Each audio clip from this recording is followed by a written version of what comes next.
Tama na dyan, dyan ka na sa ilo, magretiro ka na. Huwag ka na sumausaw dyan. Tapos na yung naging Senate President ka na, nangangantsaw ka pa eh. Tapos sinisisi mo pa si Cayetano. Unang-una, yung kaguluhan dyan sa Senado, hindi mo pwede sisiyan ng Senate President. Sino ba nagsisecure ng peace and order dyan? Safety eh. Siyempre, yung security force. Naniniwala si dating Senate President Franklin Drilon na dapat managot si Senate President Alan Peter Cayetano sa naganap na putukan sa loob ng Senado dahil umano nawalan ito ng kontrol sa sitwasyon. Ayon kay Drilon, may buong kapangyarihan ng Senate President sa seguridad at pangangasiwa ng Senate compound. Kaya dapat nitong alamin kung ano talaga ang nangyari sa insidente. Bagamat hindi direktang nanawagan ng pagbibitiw si Drilon, sinabi niyang nasa desisyon na ni Cayetano kung dapat itong bumaba sa pwesto. Samantala, ipinagtanggol naman ni Senator Erwin Tulfo si Cayetano at sinabing masyado pang maaga upang sisihin ito hanggat wala pang malinaw na resulta ng investigasyon.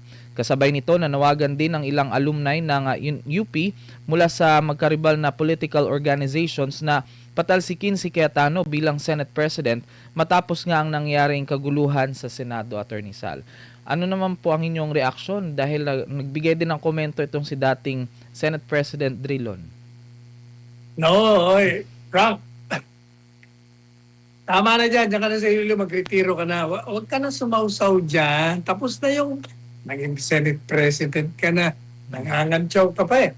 Tapos sinisisi mo pa si Cayetano. Unang-una, yung kaguluhan dyan sa Senado, hindi mo pwede sisiyan ng Senate President. Sino ba nagsisecure ng peace and order dyan? Safety eh. Siyempre, yung security force.